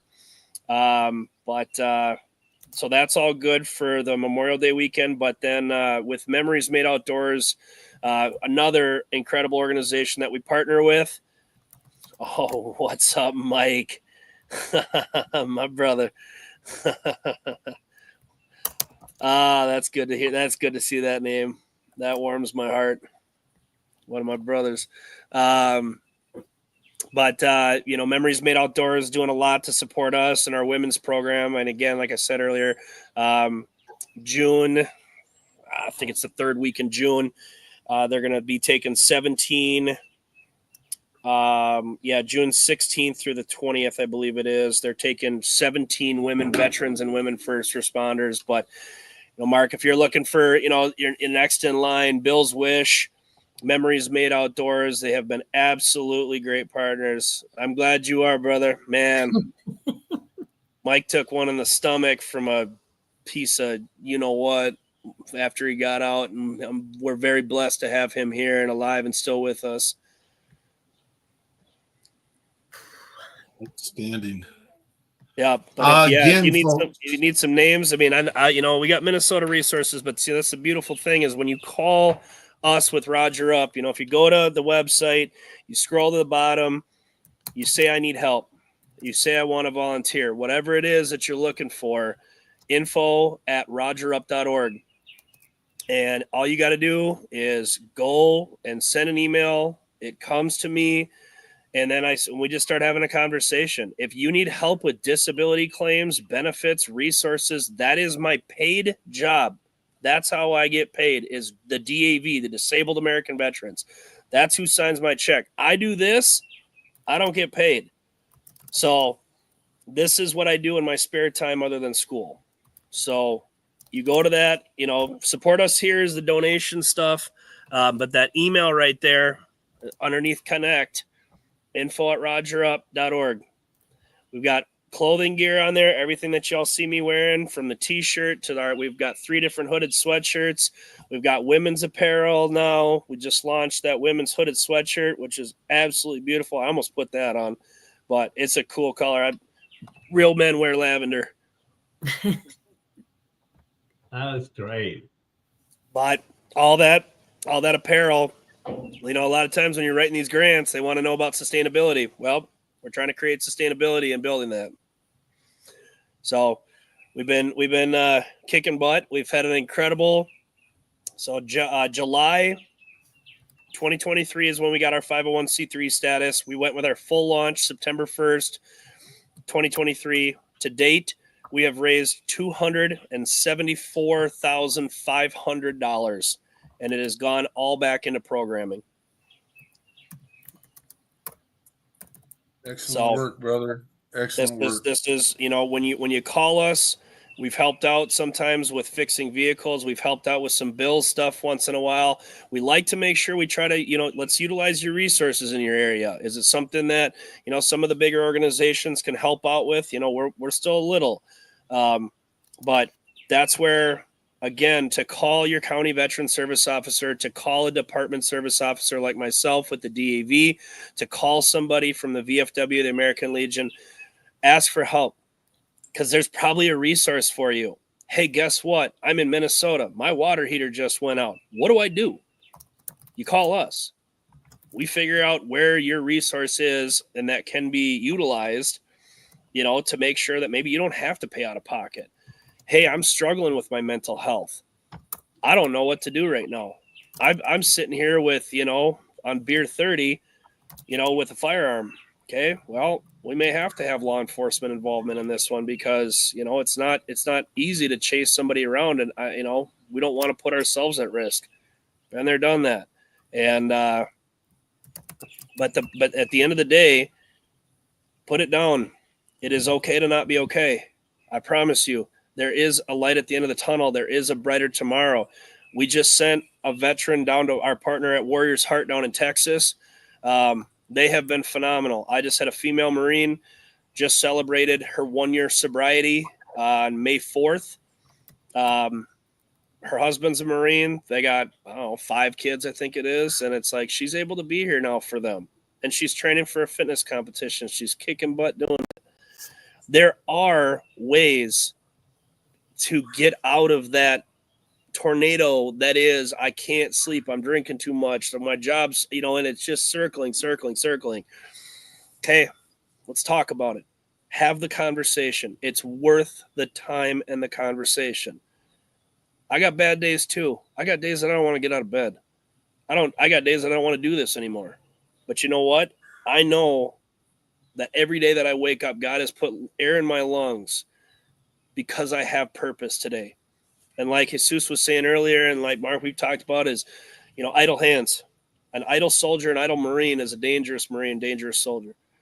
If you give yourself purpose and path, and whether that's your faith, your family, whether that's your job, whether that's your fitness, whether that's whatever it needs to be, being a part of something greater than yourselves again. Because when we were in service, we were a part of a tribe. And when we get out, our tribe is spread loaded around the United States. We barely talk to them anymore. We don't know what to say.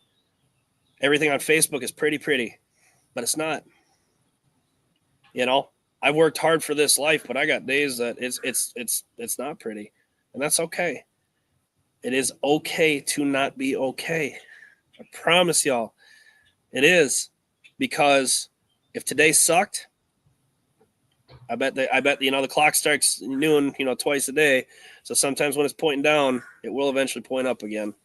So stay with us, be here. And if you need help, info@rogerup.org.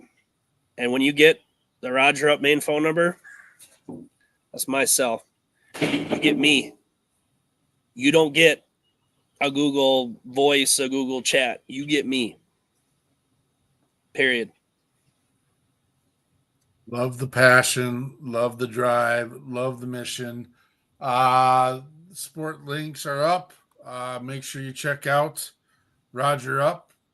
It's one of the organizations that we will say is getting the job done. There's 58,000 organizations across the country saying they're helping veterans and first responders. You're muddying the waters, brothers and sisters. You're muddying the waters. It's you got to be there if you're saying you're going to be there, and that's a piece that we are here to cut the fluff as well. We're also here to yoke the organizations that are getting the work done, because it's an essential piece to get this collaboration done. I've gotten nothing but good vibes from Zach from the very first day we connected, and we're gonna blow this up. We got to. It has to. It's going to happen. Thank you for everything that you guys are doing here, and I don't know. I kind of want to get hit with another song from Jesus right now, man. This is the time we can do this. We have one more song in the queue here, and Miss Eichmann, if you can get us switched over real quick. Yes. We have. Thank you. I'm gonna do terrible at this. More to that thing. I wanted you to try. Let me hear it, Mark. Let me hear it. Say it again. More to that thing. More to I love it. We'll practice more next time. That's what she's saying.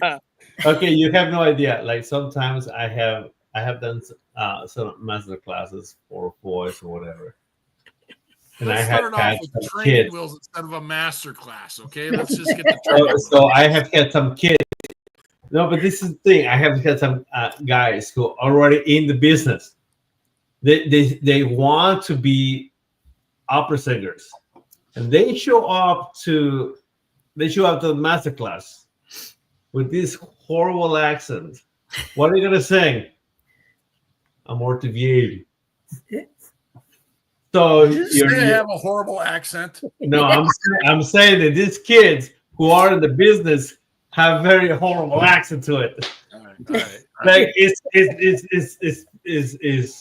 okay for you because you're raw, but if you're in the business, or they call it you're in the biz, at least you should know how to pronounce the song you're singing.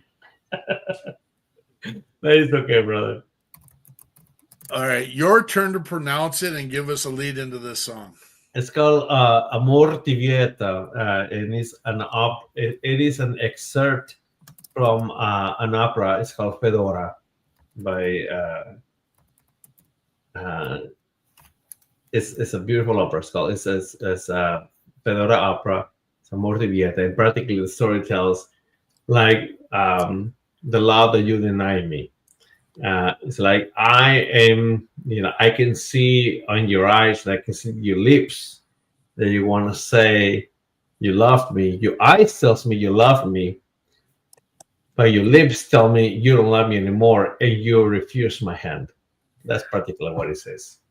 And it's actually an opera, but I did an arrangement just to do it on the guitar. And my friend Michael Bard made a beautiful arrangement, and I hope you like it.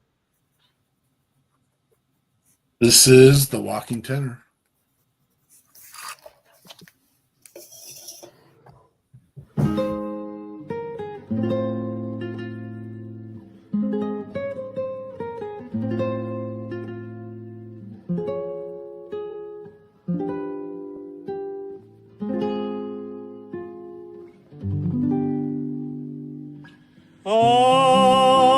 Amor ti vieta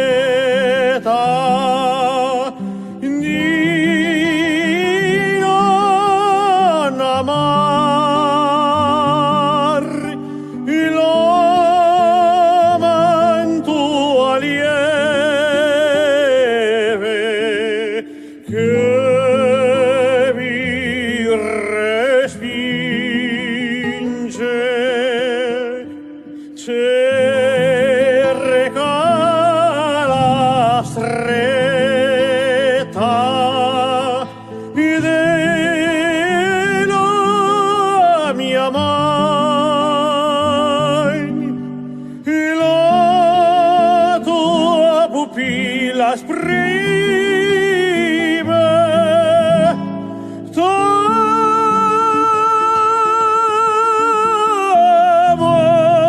sei labbro dice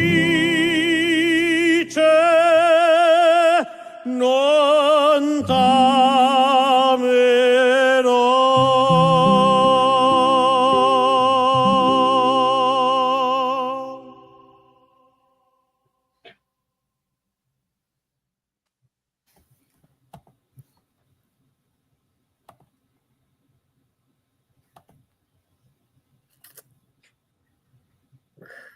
Big Save them for sigh. the rest of us, man. Golly. I've said this story so many times, and again, there's never a time in my life where I've listened to anyone sing opera and like, yeah, I need to do that again. I get excited when I see Jesus on the radio. I get excited when I see it just gives a whole nother level of passion that I've never experienced before.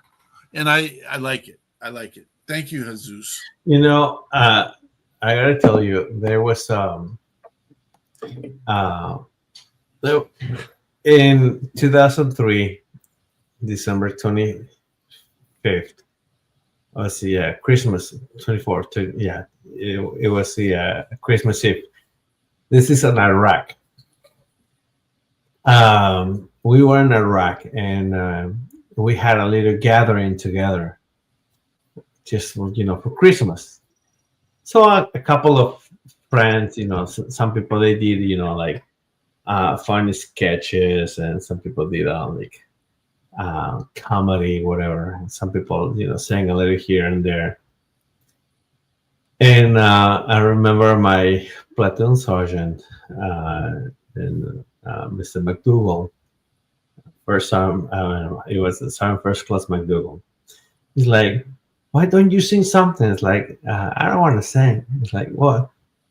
You gotta sing something for tonight because we never know what's gonna happen tomorrow." And he was right about that. And so I went there, and I was one of the last ones to sing. and I sang the Ave Maria.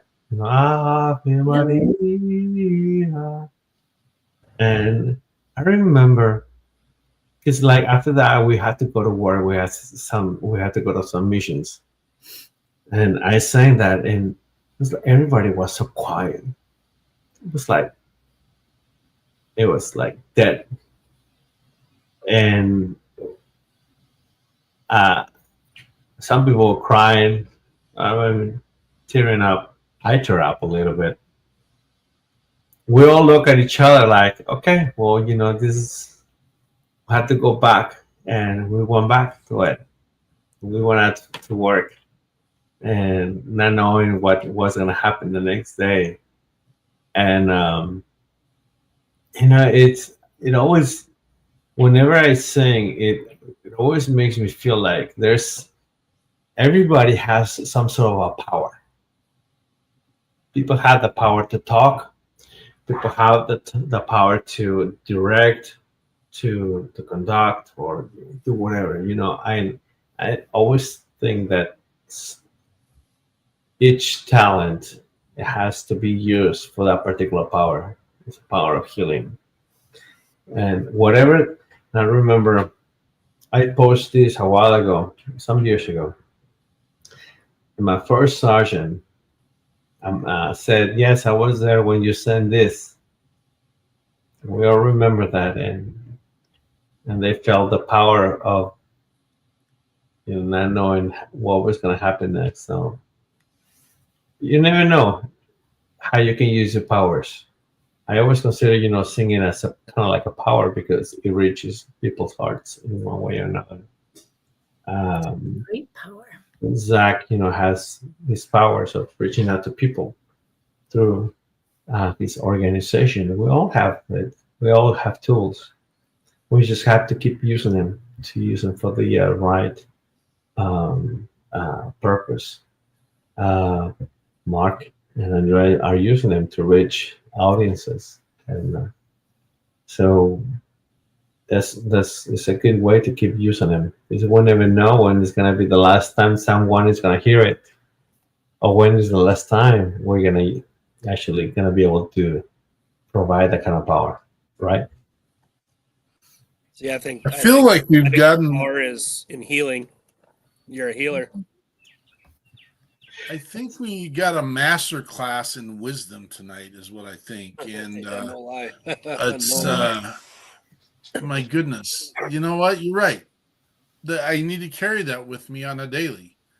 And maybe that I'm not a singer, but we don't know what tomorrow has in store for us. Back to something that Zach was saying earlier, you know what? I go with a vernacular that says, you have survived 100% of your worst days. Let's keep going. And the crazy part is, again, let's do our check 6. Let's make sure that we are reaching out. Let's make sure that you are. What is your thing to do? Because you don't know what tomorrow brings. What is your thing? For Jesus, it's singing. What is you haven't put it. Well, right now, I gotta say, it's just like I'm working a couple of things. I think I'm working on my own company, which in one way or another, it's like it honors my sons. I mean, the name of the company. I mean, we talked about this before. Like I'm a web developer and a web designer.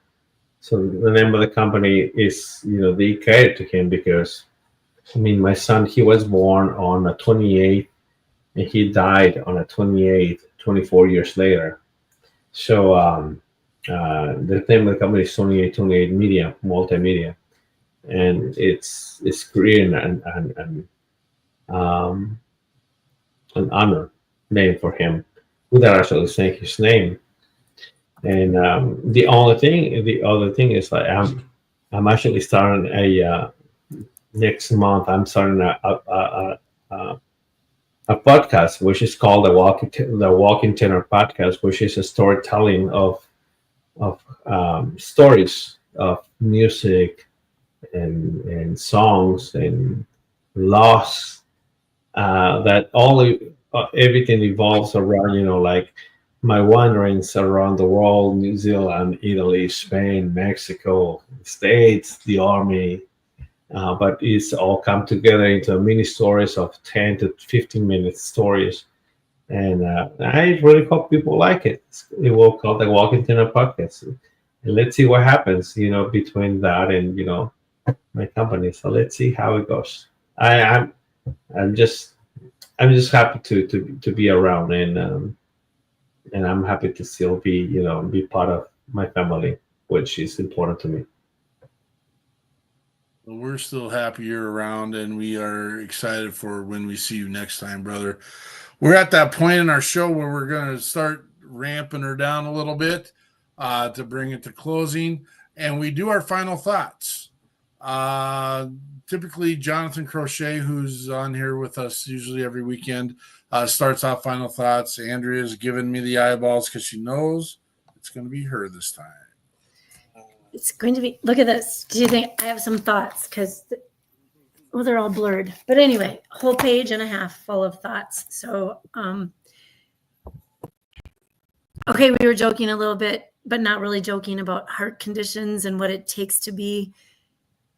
Well, I'm going to put it all together, not having been military, but I think it's the heart of a warrior, but also when I meet so many of you, that heart of a warrior is also the heart of a servant who wants to serve brothers and sisters and those that they see suffering after they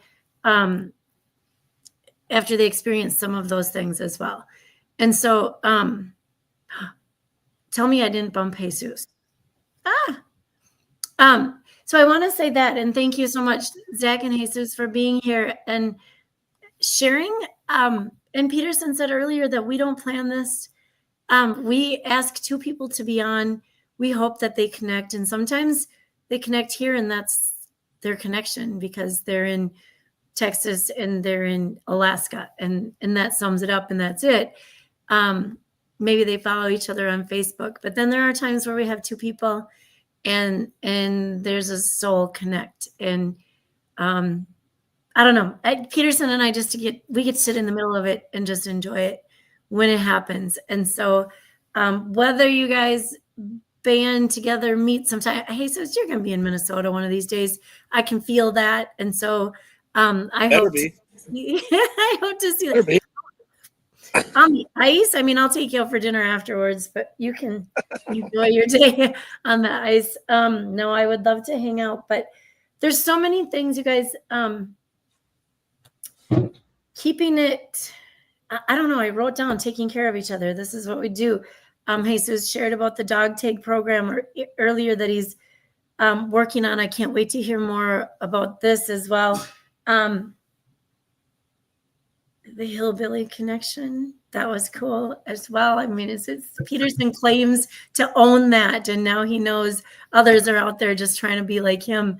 But let me just say, part of what Jesus shared, and I know it touched Zach as well, but in his right from Leroy, I can't say it. I've been practicing. I'm going to practice some more. But just remembering that we have to enjoy every moment, even the crappy moments, because they are moments that we are here and we are here with others. And we can't forget to make the best of all those times in case we don't get to have those moments again.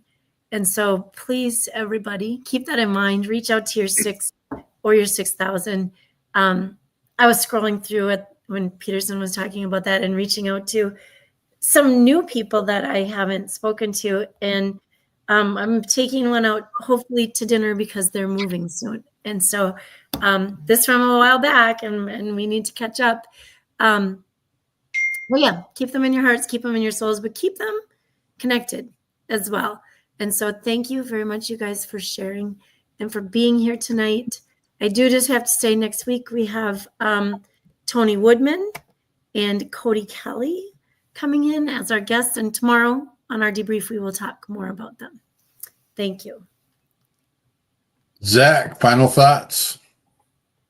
I know at the very beginning, this is not about, Christian Catholic. This is not about anything else. So for me, when I look at this, I start with my faith, and I got to go with, common one, John 3:16. For God so loved the world that he gave his only son, that whoever believes in him should not perish, but have eternal life. And as long as you are here and you have breath in your lungs, you are important and you have purpose. You have a path. Your mission may be quiet right now, but everything that you've gone through, good and bad, has built you up into the man or woman that you are today. Take that energy, take that architecture that is your life, continue it, because there is a plan and a path and a purpose. So please be here with us. Please stay with us. You do matter. And we want to be here to support that. So please know that if you are struggling, that I will be praying for you, and that we will be here to help you. Promise you that. Thank you, Zach. Jesus, final thoughts? I'm just reiterating what Zach just said. We're here very momentarily. It's a moment, and we don't know when our call to meet the Lord is going to be, but we have to make the best out of it.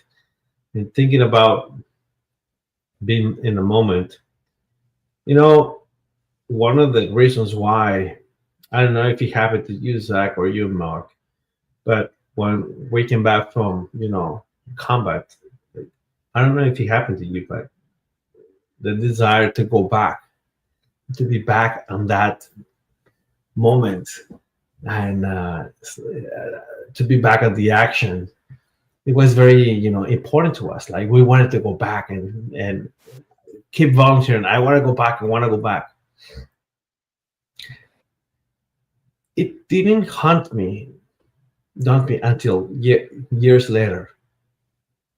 That the reason why a lot of us, we want to go back after all the perils, and because during the moment that we were experiencing those moments, is because we were living at the moment. During the moment, we were at the moment. There was nothing else, but we were living at the moment. It's a magical thing when we think that what could happen at the moment. I think when we are back and we are in our suburban lives, we don't have that kind of adrenaline rush or whatever. We forget to live the moment, which is right here. Even right now, me speaking with Mark, Zach, and Andrea is the moment. We forget about this, and this moment is important. Tomorrow, if we get to live tomorrow, we're gonna have a different moment. But we forget to live the moment, live in the moment. So I gotta say, if you are struggling for this, reach out to people who can help you and remind you to live in the moment. You have organizations like the one that Zach has, just Roger Up. You have other organizations that can help you. You have brothers that will literally slap you in the face and tell you, hey, wake up. This is the moment right now. And because we know we all lost brothers who didn't want to live in the moment anymore. And it's important for us to bring this out.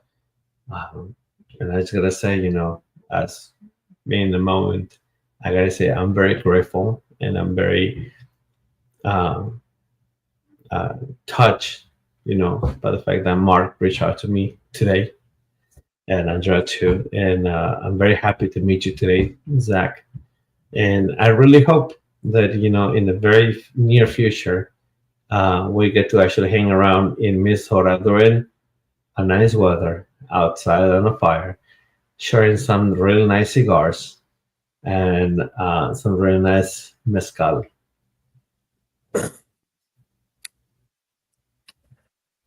I'm sitting in the moment. I really don't want to say much at this because this is the proud papa moment that we get to own. We get to own our moment now, our story, our mission, our passion, our drive. Again, I want to thank Jesus and Zach for coming on tonight. I'd like to thank the WeP3 team for the amazing effort they do behind the scenes. I'd like to thank all the people that came and viewed the show tonight. Hey, if you like the story, you like the mission, you like the passion, like it, share it, get it out there. Let people know that the beacon is here, and Zach's part of the beacon, man. He's part of the WeP3 team, and I hope that vice versa. We're going to get there. The mission, we are continuing the mission. We touch on that basically. We all live for a purpose. Live for a purpose. Have a purpose. Be a purpose. We appreciate all of you. We thank all of you. And we'll see you when the smoke clears. Patriot Pride.